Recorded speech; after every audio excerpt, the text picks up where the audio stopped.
السلام علیکم ورحمۃ اللہ وبرکاتہ۔ الحمد للہ رب العالمین والعاقبۃ للمتقین والصلاة والسلام علی رسولہ الکریم، اما بعد فاعوذ باللہ من الشیطان الرجیم، بسم اللہ الرحمن الرحیم۔ یا ایہا الذین آمنوا اتقوا اللہ حق تقاتہ ولا تموتن الا وانتم مسلمون۔ یا ایہا الناس اتقوا ربکم الذی خلقکم من نفس واحدہ وخلق منها زوجها وبث منہما رجالا کثیرا ونساء واتقوا اللہ الذی تساءلون به والارحام ان اللہ کان علیکم رقیبا۔ یا ایہا الذین آمنوا اتقوا اللہ وقولوا قولا سدیدا یصلح لکم اعمالکم ویغفر لکم ذنوبکم ومن یطع اللہ ورسولہ فقد فاز فوزا عظیما۔ اما بعد فإن خیر الحدیث کتاب اللہ وخیر الہدی ہدی محمد صلی اللہ علیہ وسلم وشر الأمور محدثاتها وكل محدثة بدعة وكل بدعة ضلالة وكل ضلالة في النار۔ قال تعالى: ويريكم آياته فأي آيات الله تنكرون۔ وقال تعالى في موضع آخر: وإن تتولوا يستبدل قوما غيركم ثم لا يكونوا أمثالكم۔ محترم ناظرین کرام، محترم میرے اسلامی بھائیوں اور بہنوں، سب سے پہلے ہم اللہ رب العالمین کا شکر بجا لاتے ہیں کہ اس کے فضل اور اس کے احسان سے الحمدللہ آج ہم آپ کے سامنے وقت اور حالات کے تحت کچھ نصیحت، کچھ باتیں جو ہمارے اور آپ کے فائدے کے لیے، ان تمام چیزوں کا انشاءاللہ ہم ابھی ذکر کرنے کی کوشش کریں گے۔ میرے بھائیوں، جس موضوع کے تحت میں آپ حضرات کے سامنے اس مختصر سے وقت میں بات کرنے کے لیے کھڑا ہوا ہوں، وہ ہے موضوع کہ یہ وقت ہے خود کو بدلنے کا، یہ وقت ہے خود کو چینج کرنے کا، اپنی لائف، اپنی زندگی کو بدلنے کا وقت ہے۔ ان تمام حالات کو شرعی نقطہ نظر سے ہم کس طرح سے لے سکتے ہیں، اور شرعی نقطہ نظر سے ان تمام چیزوں کے تعلق سے شریعت نے کیا کچھ بیان کیا ہمارے سامنے، انشاءاللہ ہم ان باتوں کو بیان کریں گے۔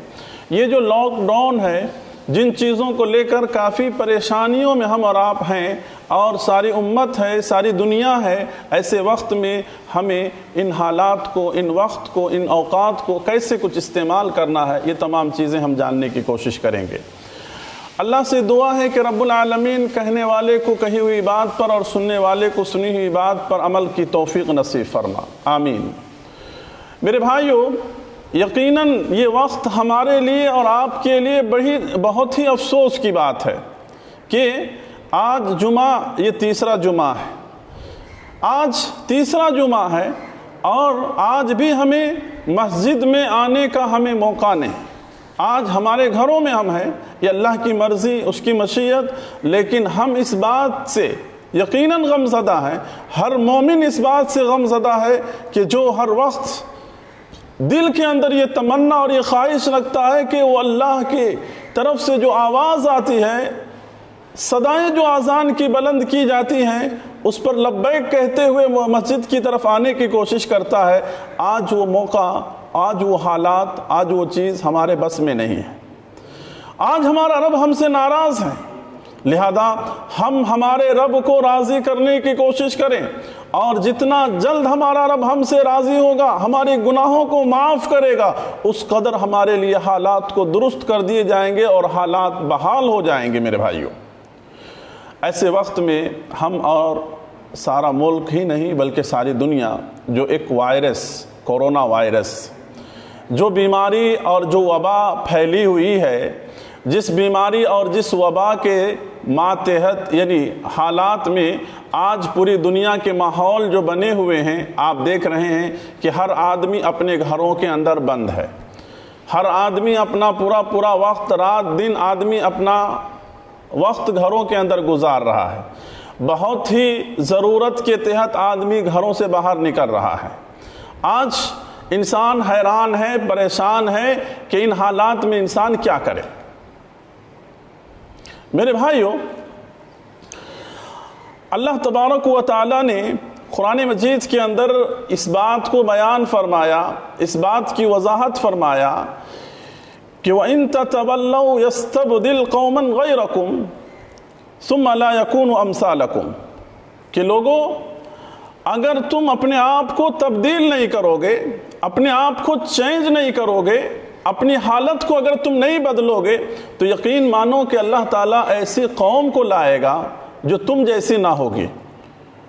تو آج ہماری زندگی کے اندر ہمیں غور کرنے کی ضرورت ہے۔ آج جو ایسے حالات پیدا ہوئے ہیں، آج ہمارے اندر کون سی ایسی کوتاہی ہے انفرادی طور پر، اجتماعی طور پر، عالمی سطح پر، کہ آج یہ حالات دنیا کے اندر قائم ہوئے ہیں۔ ایک مومن کے لیے لمحہ فکر ہے، ایک مومن کے لیے سوچنے کا ایک بہترین وقت ہے۔ ایسے وقت میں ایک مومن کو تبدیل ہونا ہے، چینج ہونا ہے، محاسبہ نفس کرنا ہے، توبہ و استغفار کرنا ہے، رب کی طرف رجوع ہونا ہے۔ ان تمام حالات کو میرے بھائیوں کرنے کی ضرورت ہے۔ سب سے پہلی بات یہ ہے کہ اگر ہم ایسے حالات میں بھی ان حالات سے ہم نے سبق نہیں سیکھا، ان حالات سے ہم نے نصیحت حاصل نہیں کیا، جیسا کہ اللہ تبارک و تعالیٰ نے دوسری آیت سورہ غافر کی آیت نمبر 81 کے اندر اللہ رب العالمین نے بیان فرمایا کہ وَيُرِيكُمْ آيَاتِهِ، کہ اللہ تبارک و تعالیٰ تمہیں اپنی بہت ساری نشانیاں تم کو دکھلاتا ہے۔ کون کون سی نشانیاں جو اللہ رب العالمین کی جس کا تم انکار کرو گے، منکر بنو گے۔ اللہ تعالیٰ نے یہاں پہ استفہام کیا ہے، سوال کیا ہے، کوشچن کیا ہے، پوچھا اللہ رب العالمین نے کہ کن کن آیتوں کو، کن کن نشانیوں کو اللہ رب العالمین کی تم انکار کرو گے۔ آج اس وائرس نے پوری دنیا کو بے بس کر دیا۔ آج جس قوم کو یا جس ملک کو بہت زیادہ طاقت تھا، غرور تھا، گھمنڈ تھا اپنی ترقی پر، اپنی طاقت پر، اپنی ٹیکنالوجی کے اوپر اور اپنی مختلف قسم کی یعنی سمجھ بوجھ کے اوپر، آج وہ ساری دنیا سمجھے بے بس ہے، عاجز ہے۔ زبان حال سے یہ بات اپنی زبان سے وہ کہہ رہے ہیں کہ اے میرے پروردگارا، ہم بے بس ہیں، ہم بے کس ہیں۔ آج اس بیماری سے نکلنے کا کوئی حل آج تک لوگوں کو ملا نہیں ہے۔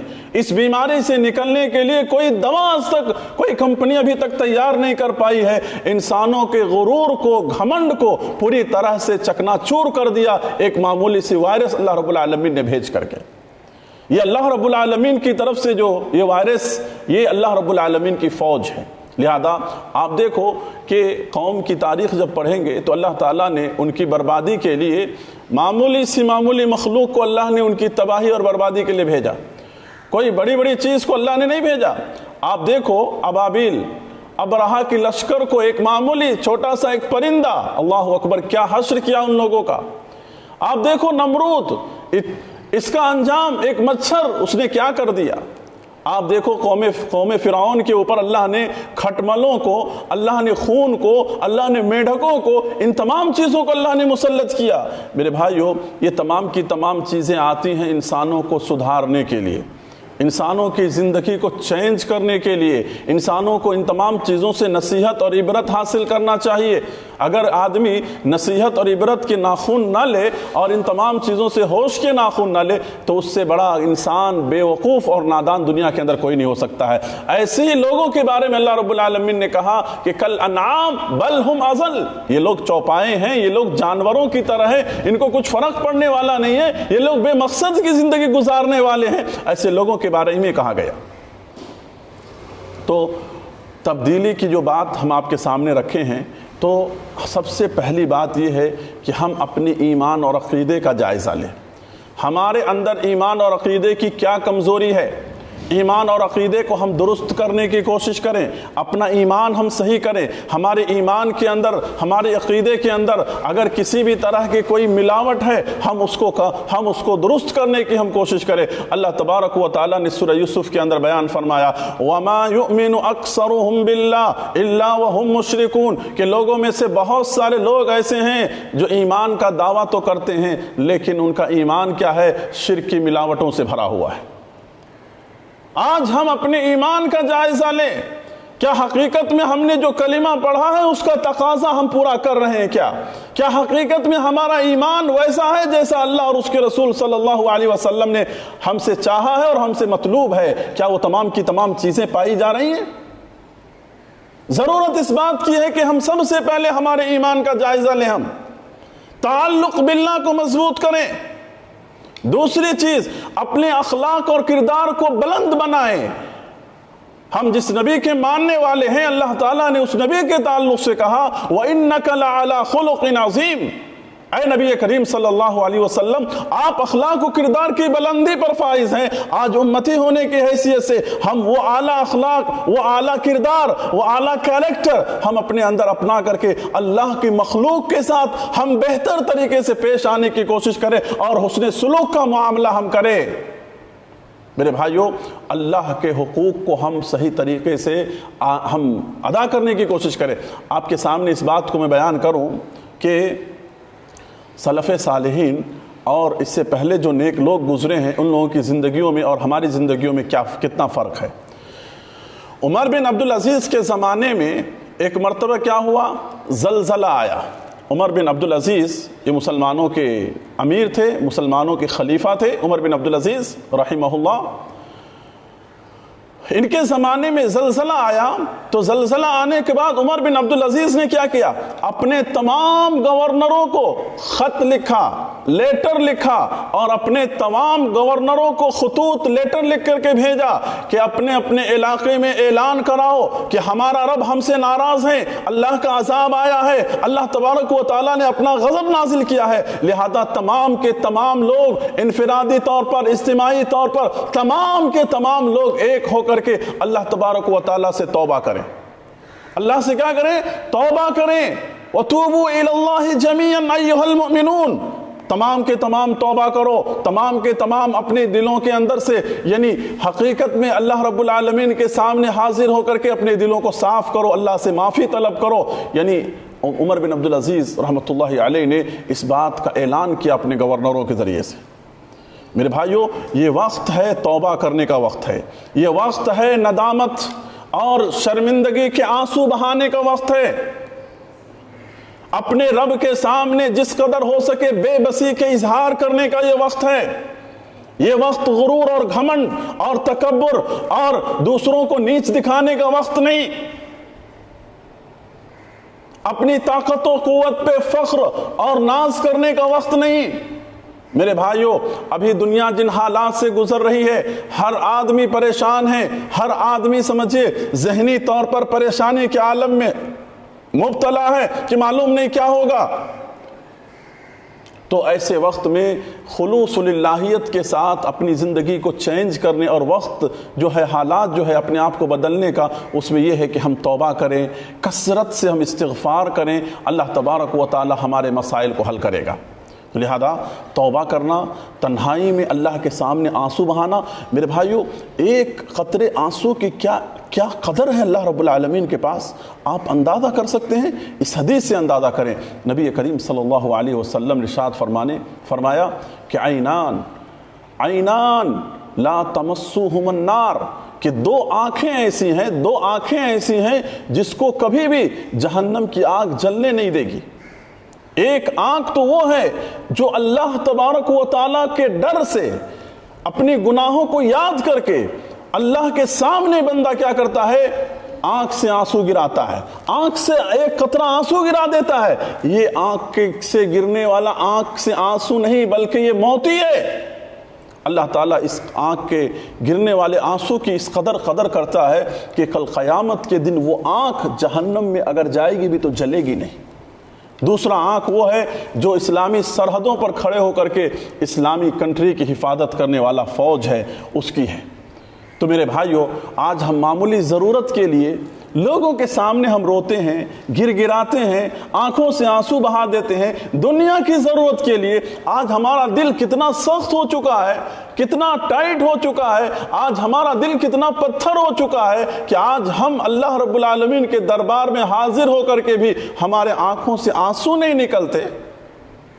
اللہ سے کہو، اللہ سے مانگو، وہ دل مانگو، وہ آنکھ مانگو جو دل اللہ کی یاد میں اور اللہ تبارک و تعالیٰ کے سامنے حاضری کے وقت میں تمہارے لیے نرم ہو جائے، اور اللہ رب العالمین کے سامنے تمہارے آنکھوں سے آنسو بہنے والا آنکھ ہو۔ وہ آنکھ اللہ رب العالمین سے مانگو، وہ دل اللہ رب العالمین سے مانگو میرے بھائیوں۔ اور اس کے علاوہ ایسے وقت میں ضرورت اس بات کی ہے کہ ہم معاملات درست کریں، حقوق کی ادائیگی کرنے والے بنیں۔ آج معاشرے کے اندر بہت سارے لوگ ہیں جہاں پر ایک دوسروں کے حقوق ایک دوسروں پر عائد ہوتے ہیں، معاملات لین دین ہیں وہاں پر ایک دوسرے پر عائد ہوتے ہیں۔ ایسے وقت اور ایسے حالات میں ہم کیا کریں؟ اپنے معاملات کو درست کریں۔ ہمارے معاملات کہاں تک صحیح ہیں، ہمارے معاملات کہاں تک حلال ہیں، ہمارے معاملات اور تجارت کے اندر کوئی حرام چیز اور حرام ملاوٹیں تو نہیں ہیں، کوئی حرام شکل تو داخل نہیں ہے۔ میرے بھائیوں، ان تمام چیزوں کو کیا ہے؟ غور کرنے کی ضرورت ہے، اور ان تمام چیزوں کو اصلاح کرنے کی ضرورت ہے۔ اسی طرح سے حقوق جن لوگوں کے ہمارے اوپر ہیں، ان کے حقوق کو ہم ادا کرنے کی کوشش کریں۔ بھائی بہن کی شکل میں ہو سکتا ہے، ماں باپ کی شکل میں ہو سکتا ہے، اڑوس پڑوس کی شکل میں ہو سکتا ہے، سماج سوسائٹی کی شکل میں ہو سکتا ہے۔ جن کے بھی حقوق ہمارے اوپر ہیں، ان حقوق کو ہم ادا کرنے کی کوشش کریں۔ میرے بھائیوں، کسی کا دل ہم نے دکھایا ہے، کسی کے اوپر ہم نے ظلم و زیادتیاں کی ہیں، ایسے حالات سے، ایسی چیزوں سے ہم توبہ کرنے کی کوشش کریں۔ آج معاشرے کے اندر دیکھیے، حقوق کی بات اگر آئی تو میں آپ کے سامنے بیان کروں، کتنے بھائی ہیں جنہوں نے اپنے بہن کے حقوق دبا رکھے ہیں وراثت کی شکل میں۔ کیا یہ بھی تو ایک ظلم ہے؟ یہ بھی اللہ رب العالمین کو ناپسند ہے۔ ان چیزوں کے اوپر بھی غور کرنے کی ضرورت ہے۔ اگر یہ کمی ہمارے اندر ہے تو اس کو اصلاح کرنے کی ضرورت ہے۔ اسی طرح سے آج ہمارے مال کے اندر سے ہم نے زکوٰۃ کا جو نظام ہوتا ہے اس کو ہم نے ختم کر دیا ہے۔ آج وہ تبدیل کرنے اور وہ چینج کرنے کا وقت ہے ہماری زندگی کے اندر۔ غریبوں کا جو حق ہے، مسکینوں کا جو حق ہے، ان حقوق کی ادائیگی ہم کہاں کر رہے ہیں؟ میرے بھائیوں، زکوٰۃ کا نظام جو مکمل طور پہ اسلام نے قائم کیا ہے، آج ہم کیا تصور کر رکھے ہیں؟ بس تھوڑا بہت اس مال میں سے کسی غریب کو تھوڑا بہت دے دینا، چند پیسے دے دینا، ہم سمجھتے ہیں کہ ہم نے حق ادا کر دیا۔ نہیں میرے بھائیوں، آپ اگر تاجر ہیں، آپ اگر مالدار ہیں، اگر اللہ نے آپ کو مال دیا ہے، دولت دیا ہے، تو باقاعدہ طور پر اس پر سال مکمل ہونے کی صورت میں اس کے اوپر جتنا زکوٰۃ واجب ہوتا ہے نصاب کو پہنچنے کے بعد، ایک ایک پائی، ایک ایک چیز کا حساب کر کے اس زکوٰۃ کے نظام کو برقرار کرنا ہوگا، اور لوگوں کے جو حق ہیں، غریبوں کے، مسکینوں کے، اس کو ادا کرنا ہوگا۔ اگر آدمی زمین میں مال کے ذریعے سے زکوٰۃ کی ادائیگی کو اگر چھوڑ دیتا ہے تو اللہ تبارک و تعالیٰ ناراض ہوتا ہے۔ اللہ تعالیٰ ناراض ہوتا ہے، زمین پر سمجھے قحط مسلط کر دیتا ہے۔ اللہ تعالیٰ لوگوں کے دلوں کے اندر سختیاں پیدا کر دیتا ہے، تو مال کی محبت جو ہے وہ تمام کی تمام چیزیں نہیں نکلتی ہے۔ تو میرے بھائیوں، بخل جیسی بری صفت، یہ تمام کی تمام چیزیں انسان کے اندر پیدا ہوتی ہیں۔ تو ان صفات کو ہم ختم کرنے کی کوشش کریں۔ یہ تبدیلی کا وقت ہے، یہ اپنے آپ کو چینج کرنے کا وقت ہے، حالات کو چینج کرنے کا وقت ہے، مقابلے کا وقت ہے یہ۔ میرے بھائیوں، ہم اپنی زندگی کے اندر اور بھی ہماری جو کمیاں ہیں اس کو ہم تلاش کرنے کی کوشش کریں۔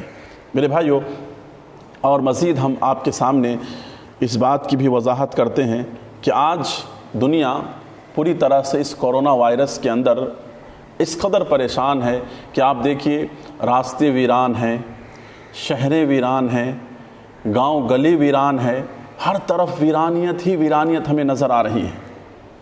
اب ایسے وقت میں آدمی جبکہ گھروں میں زندگی گزار رہا ہے، لاک ڈاؤن کی حالت ہے، لاک ڈاؤن کی صورت ہے، اب ایسے وقت میں بہت سارے لوگ ذہنی طور پر پریشان ہیں کہ ہم کیا کریں ایسے وقت میں۔ آپ نے بہت سارے علماء کی زبانی آپ نے ان ایام میں ان وقت میں کیا کرنا چاہیے آپ نے سنے ہوں گے، لیکن میں بھی ان باتوں کو اعادتاً ان باتوں کا میں ذکر کرتا ہوں کہ ایسے وقت میں تو سب سے پہلی بات یہ ہے کہ ہم کو یہ نہیں سمجھنا چاہیے کہ ہم بیکار ہیں، بلکہ یہ جو وقت ایسے حالات جو آئے ہیں ان حالات کے اندر ہم اپنے آپ کو ذہنی پریشانی کے اندر مبتلا نہ کریں، کیونکہ جب سے یہ بیماری آئی ہے بہت سارے لوگ کیا ہیں اس کورونا وائرس کی وجہ سے اس قدر ٹمپریشن کے اندر چلے گئے ہیں، ڈپریشن کے اندر چلے گئے ہیں، نفسیاتی مریض ہو گئے ہیں جس کی کوئی حد نہیں، اتنا ڈر گئے ہیں، اتنا خوف زدہ ہو گئے ہیں کہ معلوم نہیں یہ بیماری لگے گی اور ہم ختم ہو جائیں گے، مر جائیں گے۔ دیکھو میرے بھائی، موت سے ہر انسان کو فطری طور پر ڈر تو ہوتا ہے ہر انسان، لیکن اس دنیا کے اندر کیا مومن کیا کافر کوئی ہمیشہ رہنے کے لیے نہیں آیا ہے۔ ایک مومن کی سوچ جو ہے اس سے الگ ہوتی ہے جو کافر کی سوچ ہوتی ہے۔ یہ موت ایک ذریعہ ہے ایک محبوب کو دوسرے محبوب سے ملنے کا، یعنی دنیا کی زندگی کے بعد آخرت کی زندگی، جہاں اللہ تعالیٰ نے ایک مومن کے لیے بہت ساری نعمتیں تیار کر رکھی ہیں، وہاں کی نعمتوں میں وہ جاتا ہے۔ میرے بھائیو، مرنا تو ہر کسی کو ہے، لیکن اللہ تبارک و تعالیٰ کا جب تک فیصلہ نہ ہو اس وقت تک ہم کو دنیا کی کوئی طاقت کیا ہے ہم کو نقصان نہیں پہنچا سکتی ہے۔ قُلْ لَن يُصِيبَنَا إِلَّا مَا كَتَبَ اللَّهُ لَنَا، نبی کریم صلی اللہ علیہ وسلم سے خطاب کر کے کہا گیا کہ آپ کہہ دیجئے کہ تمہیں وہی چیز لاحق ہوگی جو اللہ نے تمہارے مقدر میں لکھا ہے، اور جو چیز اللہ نے تمہارے مقدر اور نصیب میں نہیں لکھا ہے تو دنیا کی کوئی طاقت تمہیں نقصان نہیں پہنچا سکتی ہے۔ تو میرے بھائیو، ہمیں پریشان ہونے کی ضرورت نہیں ہے اور نفسیاتی مریض ہونے کی ضرورت نہیں ہے، بلکہ ہمارے اندر ہمت اور حوصلہ یہ تمام کی تمام چیزیں پیدا کرنے کی ضرورت ہے۔ لہذا ایسے وقت میں ہم اپنے اندر ہمت رکھیں، حوصلہ رکھیں، کیونکہ اگر ہم ہمت ہار گئے تو ہم ہر چیز ہار گئے، اور ہمت اگر ہمارے اندر ہے تو ہم ایسے حالات کا ہم مقابلہ کر سکتے ہیں اچھے طرح سے، بہتر طریقے سے۔ اسی طرح سے ایسے وقت میں ہم احتیاطی تدبیر کو اپنانے کی ہم کوشش کریں، جتنی بھی احتیاطی تدابیر ہیں، چاہے شرعی اعتبار سے ہمارے سامنے ہماری شریعت نے جو احتیاطی تدبیر ہمارے سامنے رکھا ہے ان احتیاطی تدبیر کو ہم اپنائیں۔ احتیاطی تدبیر کے ساتھ ساتھ جو ظاہراً جو ڈاکٹروں کے جو مشورے ہیں ان مشورے کو ہم اپنائیں اور ان مشورے پر ہم عمل کرنے کی کوشش کریں۔ حکومتی سطح پر جو ہمارے لیے قوانین بنائے جا رہے ہیں ہماری حفاظت کے لیے، ہم ان قوانین کی حفاظت کریں، حکومت کا ہم ساتھ دیں، حکومت کی طرف سے آنے والے ہر قوانین کی ہم پاسداری کرنے کی ہم کوشش کریں، مخالفت کرنے سے ہم اپنے آپ کو بچائیں۔ یہ اسلام خود احتیاطی تدبیر اپنانے کا حکم دیتا ہے۔ یہ احتیاطی تدبیر یہ کوئی ایمان کے اور اسلام اور عقیدے اور توکل کے خلاف نہیں ہے، بلکہ عین ہمارے ایمان کے موافق ہے۔ تو لہذا ہم ان چیزوں کو ہم اپنانے کی کوشش کریں میرے بھائیوں، اور ہمت رکھیں، حوصلہ رکھیں، اور پریشان ہرگز ہم نہ ہوں۔ اللہ کی ذات پر ہم توکل رکھیں احتیاطی تدبیر کے ساتھ ساتھ، اور اس کے ساتھ ساتھ جو دعائیں ہیں ان دعاؤں کا اہتمام کریں۔ ہم اللہ کے رسول صلی اللہ علیہ وسلم کی جو دعائیں ہیں ان دعاؤں کا ہم اہتمام کریں۔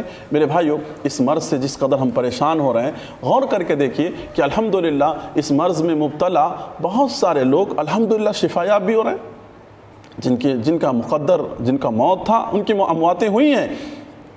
اللہ تبارک و تعالیٰ الحمدللہ بہت سارے لوگوں کو شفایابی بھی عطا کیا ہے۔ تو الحمدللہ جو لوگ شفایاب ہوئے ہیں اللہ تعالیٰ ہمیشہ ان کو شفایاب رکھے، اور اللہ تعالیٰ اس بیماری کو جتنا جلد ہو سکے ختم کر دے اللہ رب العالمین۔ اس کے بعد دوسرا مسئلہ جو ہے وہ یہ ہے کہ میرے بھائیوں، ایسے وقت میں جو ہمارے پاس خالی وقت ہے ہم اس کو خالی سمجھ کر کے ہم اس کو برباد نہ کریں۔ دیکھیے، اللہ تعالیٰ نے ایک موقع دیا ہے اپنے گھروں میں اپنی بیوی بچوں کے ساتھ رہنے کا، ماں باپ کے ساتھ رہنے کا، اپنے آپ کو بیوی بچوں اور ماں باپ کے درمیان رکھ کر کے ان کے ساتھ جینے کا، ان کے ساتھ جو موقع مل رہا ہے، ان کے ساتھ گزارنے کا جو وقت ہم کو مل رہا ہے، یقیناً یہ ہمارے لیے ایک نعمت ہے اللہ رب العالمین کی طرف سے۔ تو لہذا ایسے وقت کو ہم ضائع نہ کریں۔ اللہ کے رسول صلی اللہ علیہ وسلم نے بیان فرمایا، نعمتان مغبوم فیہما کثیر من الناس، کہ دو نعمتیں ایسی ہیں جس نعمت کے تعلق سے بہت سارے لوگ کیا ہیں، دھوکے میں ہیں، بہت سارے لوگ کیا ہیں، غبن میں ہیں۔ ایک کیا ہے؟ الصحت والفراغ، ایک صحت، تندرستی، توانائی، قوت، اور دوسری چیز کیا ہے؟ خالی وقت۔ میرے بھائیو، اللہ نے اگر صحت دیا ہے تو بہت کم لوگ ایسے ہیں جو اپنے صحت کا صحیح استعمال کرتے ہیں، اپنی صحت اور اپنی طاقت و قوت کا استعمال کرتے ہیں۔ مثال کے طور پہ اللہ نے جوانی دیا ہے، بہت کم ایسے خوش نصیب جو نوجوان ہیں جو اپنی جوانی کو صحیح راستوں میں لگاتے ہیں، اللہ کی عبادت میں لگاتے ہیں، اللہ کو راضی کرنے والے کام کرنے میں لگاتے ہیں، اللہ کے دین کو سیکھنے میں لگاتے ہیں۔ بہت سارے نوجوان ہیں جو ان ایام کو بے حیا کاموں میں، غلط کاموں میں، بہت سارے ہیں جو اس کو اسی طرح سے ضائع کر دیتے ہیں۔ یاد رکھو میرے بھائیوں کہ اللہ تبارک و تعالیٰ کل قیامت کے دن ہم سے سوال کرے گا ہمارے اس صحت اور تندرستی کے بارے میں کہ ہم نے جو تم کو دیا تھا اس کو کہاں استعمال کیا، کیسے استعمال کیا۔ تو میرے بھائیوں، صحت اور تندرستی کی نعمت کا اندازہ لگانا ہے تو کبھی مریضوں کے پاس جاؤ، ہاسپٹل جاؤ، مریضوں کی عیادت کرو، تب تمہیں معلوم ہوگا کہ تمہاری صحت کا کیا حیثیت ہے، تمہاری صحت کی کیا اہمیت ہے۔ جو مہینوں سے، سالوں سے بیمار پڑے ہوئے ہیں، بستروں پہ پڑے ہوئے ہیں، تب تمہیں اندازہ ہوگا کہ صحت و تندرستی کتنی بڑی دولت ہے۔ اور یہی وجہ ہے کہ نبی کریم صلی اللہ علیہ وسلم نے ہمیں دعا سکھلائی۔ کیا دعا سکھلائی؟ اللہم عافنی فی بدنی، اللہم عافنی فی بدنی، اللہم عافنی فی سمعی، اللہم عافنی فی بصری، لا الہ الا انت۔ اللہ صحت، تندرستی، اللہ اس کے اندر عافیت عطا فرما، اللہ آنکھ میں، اللہ کان میں عافیت عطا فرما۔ اللہ کے رسول صلی اللہ علیہ وسلم کو دعا سکھلائی۔ تو میرے بھائیو، صحت و عافیت کی قدر کریں۔ دوسری بات یہ ہے کہ خالی جو وقت ہے اس کے بارے میں بہت سارے لوگ کیا ہیں؟ دھوکے میں ہیں۔ اس حدیث کے شرح میں بہت سارے اہل علم نے اس بات کو بیان کیا ہے کہ غبن، اس کا مطلب کیا ہے؟ غبن کا مطلب یہ ہے کہ جیسے ایک تاجر ہے،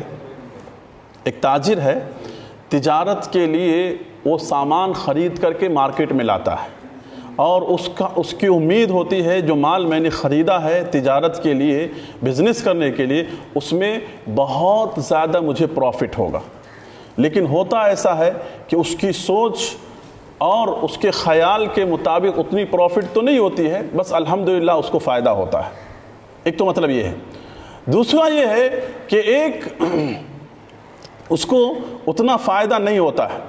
دوسرا یہ ہے کہ آدمی تجارت کے لیے مال تو لگاتا ہے لیکن اس کو فائدہ وہ بھی نہیں ہوتا ہے جو وہ سوچتا ہے، بلکہ حالات ایسے ہو جاتے ہیں کہ اس کا اصل بھی اس کو نہیں ملتا ہے، اس کو گھاٹا اور نقصان ہو جاتا ہے۔ تو میرے بھائیو، اس مثال کے ذریعے سے بتانے کا مقصد کیا ہے کہ ہمیں اللہ تعالیٰ نے جو وقت دیا ہے اس وقت کو کم سے کم جیسا استعمال کرنا چاہیے ہم ویسا استعمال کر کے اپنی ذات کو ہم فائدہ نہیں اٹھا رہے ہیں، فائدہ نہیں پہنچا رہے ہیں، بلکہ ہم اپنی زندگی کو نقصان اور خسارے کی طرف ہم لے جا رہے ہیں۔ ان وقت کو استعمال کرنے کے بجائے نقصان اور خسارے کی طرف ہم لے جا رہے ہیں۔ ہماری زندگی کے اندر جو ہم یہ سوچ رہے ہیں کہ یہ فرصت کا وقت ہے، کوئی کام کا وقت نہیں ہے، یہ بالکل غلط خیال ہے میرے بھائیوں۔ بلکہ ان اوقات کو آپ اپنے آپ کو مصروف بنانے کی آپ کوشش کریں۔ جیسے کہ بہت سارے لوگ یعنی ان اوقات میں قرآن مجید سیکھنے کی کوشش کریں۔ قرآن مجید اگر آپ کو پڑھنا نہیں آتا ہے، قرآن مجید کے ساتھ ساتھ آپ بہت ساری دعائیں سیکھ سکتے ہیں۔ ان اوقات کے اندر آپ قرآن مجید کو حفظ کر سکتے ہیں، بائی ہارٹ کر سکتے ہیں۔ لہذا آپ تھوڑی تھوڑی آیتوں کو اگر آپ یاد کریں گے تو اس طرح سے بہت ساری آیتیں آپ کو یاد ہو جائیں گی۔ ان ایام میں آپ اپنے گھروں کے اندر رہ کر کے نمازوں کی پابندی آپ کریں، وقت پر آپ نماز پڑھنے کی کوشش کریں، اپنے بیوی بچوں کو لے کر کے جماعت بنا کر کے آپ نماز پڑھیں، اذان کے ساتھ باقاعدہ طور پر سنتوں کا اہتمام کریں۔ آپ ان تمام صورتوں میں آپ اپنے وقت کو کامیاب بنا سکتے ہیں۔ میرے بھائیوں، اتنا ہی نہیں بلکہ آپ ان اوقات میں آپ اپنے گھروں میں اپنے بیوی بچوں کی تربیت کے اوپر آپ نظر ڈال سکتے ہیں۔ آپ اپنے بچوں کی تربیت کریں، اخلاقی اعتبار سے، دینی اعتبار سے، عبادت کے اعتبار سے۔ آپ دیکھیے اپنے بچوں کو، آپ کا بچہ وضو کیسے کرتا ہے، اس کو اگر کریکشن کی ضرورت ہے تو اس کو کریکشن کریں، اس کو صحیح کریں۔ آپ کا بچہ نماز کیسے پڑھتا ہے، آپ دیکھیں نماز میں آپ دیکھیں کہ وہ رکوع کیسا کر رہا ہے، قیام کیسا کر رہا ہے، سجدہ کیسا کر رہا ہے، نماز میں وہ کون سی دعائیں پڑھ رہا ہے، کس طرح سے پڑھ رہا ہے۔ آپ اس طرح سے اپنے بچوں کی تربیت کر سکتے ہیں دینی اعتبار سے۔ بہت سارے ماں باپ کو شکایت ہے کہ ہمارا بچہ ہمارے پاس رہتا نہیں ہے۔ آپ کا بچہ آج اگر آپ کے پاس ہے تو آپ اس کو مصیبت نہ سمجھیں، اس کو پریشانی کا سبب نہ سمجھیں، بلکہ ان کے پیچھے آپ دینی اعتبار سے آپ ان کی تربیت کے لیے اپنے وقت کو آپ لگائیں۔ میرے بھائیوں، اس طرح سے ہم اپنے وقت کو کامیاب بنا سکتے ہیں، بہتر بنا سکتے ہیں، اور ان ایام کو ہم مصیبت اور پریشانی جو اللہ کی طرف سے عالم کے اندر نازل ہو چکی ہے، اس وقت کو اللہ تعالیٰ سے ہم دعا کریں کہ اللہ تعالیٰ یہ وقت جلد سے جلد ختم کر دے رب العالمین، اس مصیبت کو اللہ رب العالمین جلد سے جلد ختم کر دے۔ یہ کچھ نصیحت تھی، یہ کچھ فائدے کی باتیں تھی جو ہم نے آپ کے سامنے رکھا۔ تو آپ تمام سے گزارش یہی ہے میرے بھائیوں کہ اپنے وقت کو ضائع نہ کریں، اور یہ لاک ڈاؤن کی مدت ہو سکتا ہے کہ اور بڑھ بھی سکتا ہے، اللہ سے دعا کریں کہ یہ وقت جلد سے جلد ختم ہو جائے، جلد سے جلد یہ حالات بدل جائیں، تبدیل ہو جائیں۔ آنے والا مہینہ آنے والا وقت جو رمضان ہے، اللہ تعالیٰ امن اور شانتی کے ساتھ اس مہینے میں ہمیں عبادات کرنے کی اللہ ہمیں توفیق دے، اور ہر طرح کی رکاوٹوں کو اللہ دور کرے۔ اللہ سے دعا کریں، آپ زیادہ سے زیادہ ہم تمام مل کر کے دعا کریں، اپنے اندر تبدیلی لانے کی کوشش کریں جو بات کہی گئی ہیں، اور اسی طرح سے اللہ کو راضی کرنے والے اعمال کرنے کی کوشش کریں۔ ہر طرح کی واہیات چیزوں سے ہم اپنے آپ کو بچانے کی کوشش کریں۔ میرے بھائیوں، آخر میں یہ بات بھی کہوں گا کہ آج جمعہ کا دن ہے، جمعہ کا دن ہے، لیکن آج جمعہ ہماری مسجدوں کے اندر قائم نہیں ہو رہی ہے، تو لہذا آج ہم اپنے گھروں کے اندر ظہر کی نماز پڑھیں۔ اس سے پہلے بھی دو جمعہ یعنی ادا نہیں ہوا، تو آپ نے ظہر کی نماز، ہم نے ظہر کی نماز اپنے گھروں میں 4 رکعت ادا کیے تھے، اسی طرح سے ہم ظہر کی نماز پڑھیں اپنے گھر والوں کو لے کر کے، یا جیسی صورت ہے اس کو اپنا کر کے ہم اول وقت میں پڑھنے کی ہم کوشش کریں میرے بھائیوں، کیونکہ جمعہ کے لیے ضروری ہے کہ مسجد کے اندر جو شروط ہوتے ہیں وہ تمام کی تمام چیزیں چاہیے۔ اللہ کے رسول صلی اللہ علیہ وسلم کی زندگی میں یا صحابہ کی زندگی میں بھی اس طرح کے معاملات ہمیں دیکھنے کو نہیں ملتے ہیں کہ ان لوگوں نے اپنے گھروں کے اندر جمعہ قائم کیا ہو، ایسا کوئی عمل ہمیں دیکھنے کو نہیں ملتا ہے۔ تو لہذا میرے بھائیوں، ہم جمعہ کے دن آج ہم جمعہ کی نماز نہیں بلکہ ظہر کی نماز ہم پڑھیں گے، اور آگے پیچھے کی جو سنتیں ہیں ان کو ادا کرنے کی ہم کوشش کریں۔ تو اللہ سے ہم یہی دعا کرتے ہیں کہ رب العالمین اس بیماری کو، اس مصیبت کو، اس وبا کو اللہ جلد سے جلد ختم کر دے، اللہ اس دنیا سے اس مصیبت کو دور فرما دے، اللہ اپنی مخلوق پر رحم فرما۔ اللہ تیری مخلوق بے قرار ہے، عاجز ہے، بے بس ہے، پریشان ہے، اے اللہ اس پریشانی کو جتنا جلد ہو سکے دور کر دے، اور ہر طرح سے دنیا کے ماحول کو اللہ درست کر دے۔ اللہ ہر طرح کی شر سے اللہ امت مسلمہ کی اللہ حفاظت فرما، اور اللہ تعالی ہمارے لیے نیکی اور خیر کے کام کرنے والی جو راہیں ہیں اس کو اللہ ہمارے لیے ہموار فرما دے۔ اللہ کہنے والے کو، سننے والے کو کہی ہوئی بات پر عمل کرنے کی اللہ توفیق نصیب فرما، اور ہم سے جو غلطیاں ہو گئی ہیں اللہ ان تمام کو معاف فرما دے۔ ربنا ظلمنا انفسنا وان لم تغفر لنا وترحمنا لنكونن من الخاسرین۔ اللهم انی اعوذ بک من البرص والجنون والجذام ومن سیء الاسقام۔ اے اللہ جو بھی اس افیکٹڈ بیماری میں مبتلا ہیں، مریض ہیں، اللہ ان تمام کو شفا یابی عطا فرما، اور جو دنیا سے گزر گئے ہیں اللہ ان کے درجات کو بلند فرما دے، اور اللہ تعالی ہر مسلمان، ہر مخلوق کی اللہ تو حفاظت فرما، اور تمام کی پریشانیوں کو اللہ دور فرما دے۔ آمین۔ وآخر دعوانا ان الحمد للہ رب العالمین، والسلام علیکم ورحمۃ اللہ وبرکاتہ۔